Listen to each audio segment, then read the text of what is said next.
Bonjour, dans cette vidéo, on va donc maintenant commencer le cours à proprement parler sur le produit scalaire de deux vecteurs. Et on va commencer donc par le grand A dans le livre Transmath. Définition, on va donner la définition. Mais avant ça, j'aimerais vous faire comprendre en fait d'où va venir cette définition à travers quelques exemples et en fait ce qu'on cherche à exprimer à travers le produit scalaire. Donc pour ça, on va sur GeoGebra. Et donc en fait, ce que je vous ai ici représenté, c'est dans un repère. Alors on va pas utiliser tout de suite le repère, mais ça va nous permettre quand même de voir quels sont les vecteurs dont on parle. Et donc là, en fait, je vous ai dessiné deux vecteurs, U et V. Le premier vecteur U, en fait, c'est celui qui part de l'origine O et qui va jusqu'à A. Voilà, c'est le vecteur U, le vecteur OA. Et le deuxième vecteur, c'est le vecteur OB. Le vecteur V, c'est le vecteur OB. En fait, là, les deux vecteurs U et V, je les fais partir de l'origine. C'est plus simple dans un premier temps de faire les choses comme ça. On verra après comment faire si les vecteurs sont dessinés autrement. Mais en tout cas, je vous rappelle, hein, si vous avez bien révisé la notion de vecteur, qu'un vecteur n'est pas localisé. Donc, je peux le dessiner où je veux. Tant qu'il a la même direction, même sens et même longueur, c'est toujours le même vecteur. Donc, c'est toujours mieux, dans un premier temps, en tout cas, de les faire partir de l'origine. C'est plus cohérent au niveau des coordonnées. Enfin, c'est plus facile après faire les calculs. Mais en tout cas, voilà, ça pose pas de problème et c'est ce qu'on fait ici. Le produit scalaire de deux vecteurs, ce qu'il faut bien comprendre déjà, c'est que c'est une opération sur les vecteurs qu'on assimile à un produit. Donc là, jusqu'à maintenant, vous saviez multiplier entre eux des nombres, vous saviez additionner aussi des nombres, mais vous avez découvert déjà dès l'année dernière l'addition des vecteurs. Vous savez additionner des vecteurs. Je ne vais pas revenir dessus. Bien, maintenant, vous allez découvrir une façon de multiplier les vecteurs. Donc c'est ça la nouveauté. Deux vecteurs, on peut les multiplier entre eux. Mais ce qu'il faut bien comprendre, c'est que ce qu'on appelle produit scalaire, parce qu'il y a d'autres sortes de produits aussi, mais le produit scalaire, c'est la nouvelle opération que vous allez voir, ça va être bien l'idée de multiplier deux vecteurs, mais ça va donner comme résultat un nombre. Donc c'est multiplier deux vecteurs, mais qui donne un nombre. Hein, le résultat du produit scalaire de deux vecteurs, ce n'est pas un vecteur.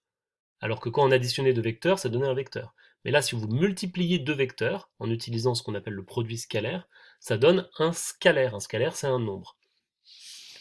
Bien, alors maintenant, là ici, j'ai indiqué dans GeoGebra le produit scalaire, justement, que j'appelle P, de U et de V. Et là, vous voyez que ça fait 10. Regardons, U, c'est le vecteur qui va de 0, enfin de O à A, et A, vous voyez, c'est le point d'abscisse 2. Tandis que V, c'est le point d'abscisse 5. Donc le vecteur OA, le vecteur U, a pour longueur 2. Et le vecteur OB a pour longueur 5. Et 2 fois 5, ça fait 10. Eh bien, effectivement, quand vous multipliez ces deux vecteurs OA et OB, ça donne le nombre 10. Ça ne donne pas un vecteur, ça donne un nombre, le nombre 10. 2 fois 5. Donc jusque-là, c'est cohérent avec ce que vous savez sur la multiplication des nombres. Et ça fonctionne si on fait bouger le point A, par exemple. Au lieu de le mettre en 2, je le mets en 3. Et là, vous voyez, ça fait 3 fois 5, 15. Et si je le mets par exemple en 6, ouais, il faut bien le positionner, hop, ça fait 30, 5 fois 6. Donc pour l'instant, il n'y a rien de nouveau, hein. Vous avez l'impression que ça correspond vraiment à une multiplication comme vous savez le faire avec les nombres. Et en fait, c'est bien le cas tant que les vecteurs sont collinéaires, sont alignés, sont de même direction. Et vous voyez là, les deux vecteurs, je les ai mis tous les deux le long de l'axe des abscisses. Et donc quand c'est comme ça, la multiplication de deux vecteurs donne bien le produit des deux longueurs. 5 fois 8, 40, voilà. Le premier vecteur U, il a pour longueur 5, le vecteur, j'ai inversé du coup 8, le vecteur V a pour longueur 5, 5 fois 8, 40. Remarquez que là, les deux vecteurs vont dans le même sens en plus, c'est même direction et même sens.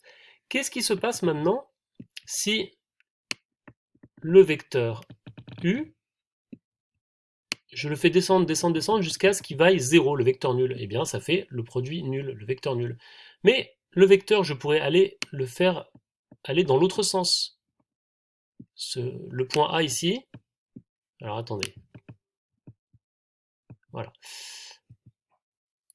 Ah oui, il me met U, je sais pas pourquoi il me met U ici, bon peu importe. Donc voilà, le point A, vous voyez, je le fais aller de l'autre côté sur l'axe des abscisses, je vais me décaler un peu, et regardez le résultat, P devient négatif. Par exemple, je vais le mettre en moins 4.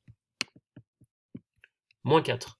Donc, dans le produit de deux vecteurs, c'est pas seulement la longueur qui compte. Parce que vous voyez, si on faisait que multiplier les longueurs entre elles, on devrait encore avoir un résultat positif. Là, le vecteur OA, sa longueur, c'est 4. Et 3 fois 4, ça fait 12. Mais là, on a moins 12. Ça vient du fait que on tient compte de la direction et du sens. On ne tient pas seulement compte de la longueur. On va comprendre plus exactement comment on fait de façon générale plus tard. Et pour l'instant, je garde le cas où les deux vecteurs sont collinaires, ils sont alignés. Et vous voyez que suivant que les deux vecteurs vont dans le même sens ou dans le sens opposé, ça fait un nombre positif ou négatif.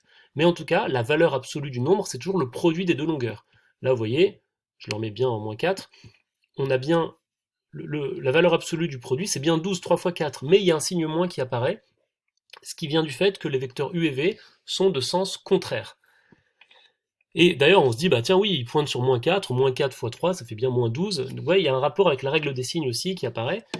Et voilà, donc là, vous pouvez comprendre déjà que tant que les deux vecteurs sont collinéaires, il suffit simplement de multiplier les deux longueurs entre elles et de tenir compte du sens. Si les deux vont dans le même sens, c'est comme la règle des signes, hein, plus par plus ça fait plus, moins par moins ça fait plus, si les deux vont dans le même sens ça va être positif, si les deux vont dans le sens contraire ça va être négatif. D'ailleurs vous pouvez le remarquer, si cette fois je bouge aussi le vecteur B, enfin le vecteur V avec le point B, par exemple je mets ici, vous voyez les deux vecteurs pointent tous les deux vers les négatifs, mais c'est le même sens, ils sont dans le même sens, et du coup j'ai P égale 8. Et vous me direz c'est logique, puisque c'est comme si je faisais moins 4 fois moins 2. Moins par moins donne plus, et on retrouve 8. Tandis que si le point B je le remets de l'autre côté, voilà, ça fait moins 8. Ok, très bien. Alors, je vais refaire passer le point A vers la droite ici. Je vais le mettre en 3 par exemple. Voilà, on va le placer ici. Et maintenant, la question qu'on va se poser, c'est, ok, très bien, ça c'est pour les vecteurs qui sont collinaires. Mais le produit vectoriel, le produit scalaire, pardon, de deux vecteurs, on peut le faire même pour deux vecteurs qui ne sont pas collinaires. Et qu'est-ce qui va se passer? Comment on va faire ce produit?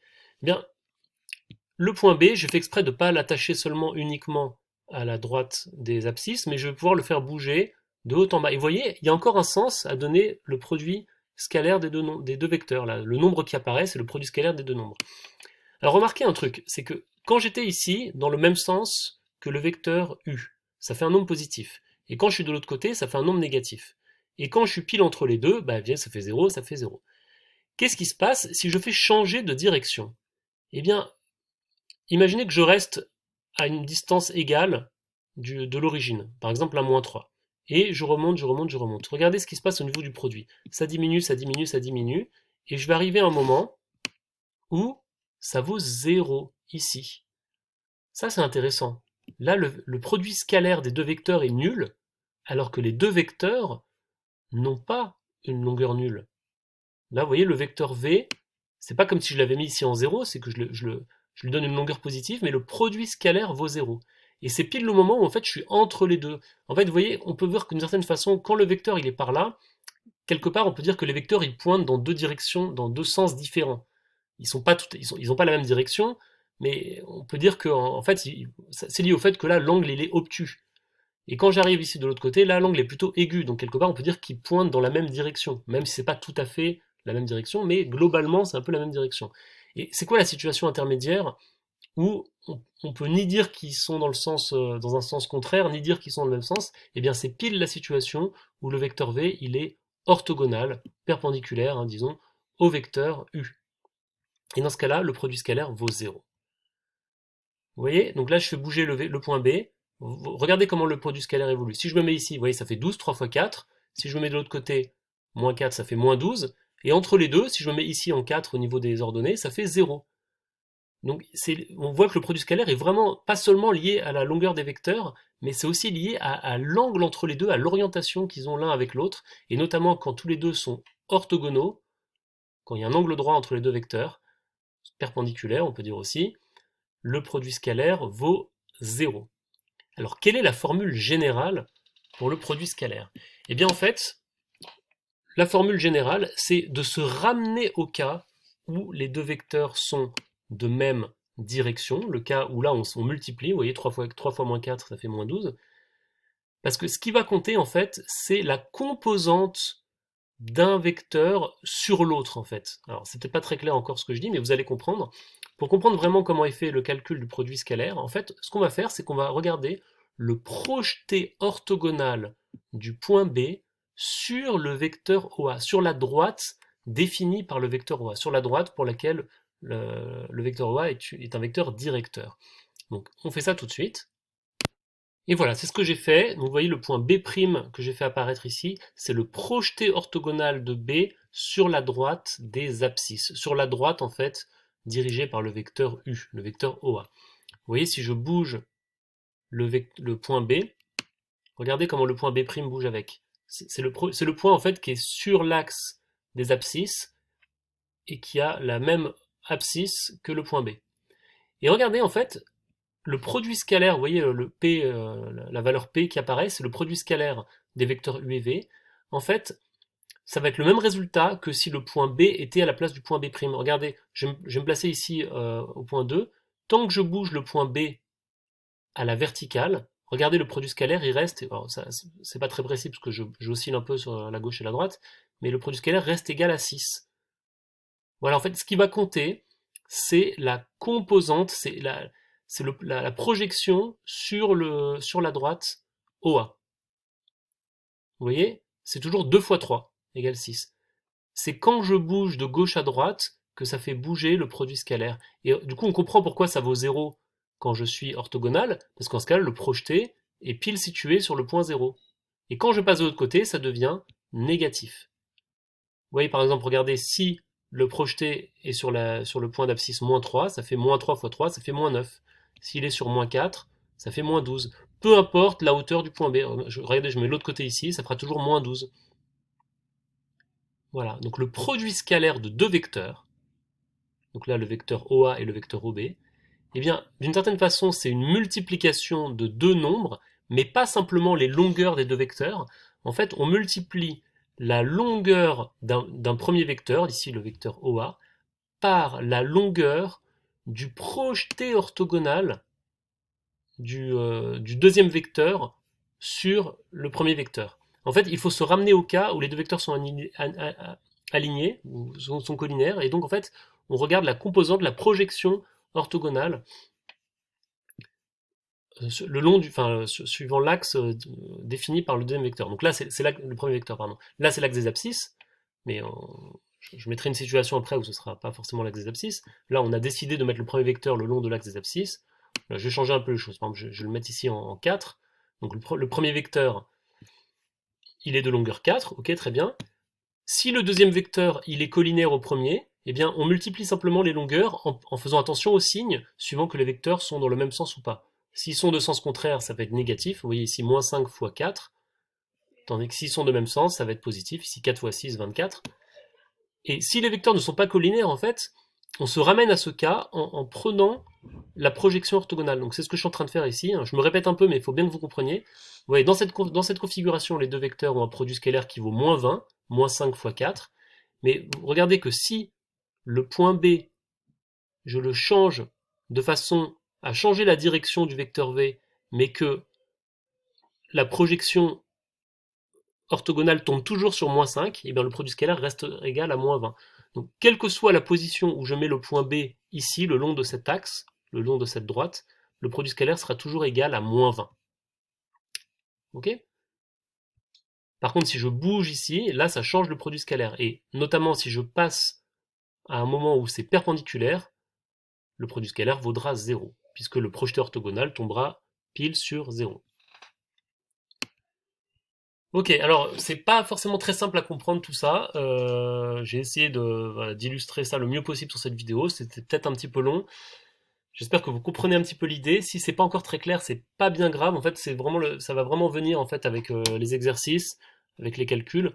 Donc dans la prochaine vidéo, je vais vraiment retourner sur le livre et on va vraiment regarder la définition. Mais en fait, je l'ai donné ici, mais on va voir comment le livre explique ça. Et puis je reviendrai peut-être à ce dessin-là pour voir que ça marche bien. Voilà, merci et à tout de suite pour la prochaine vidéo.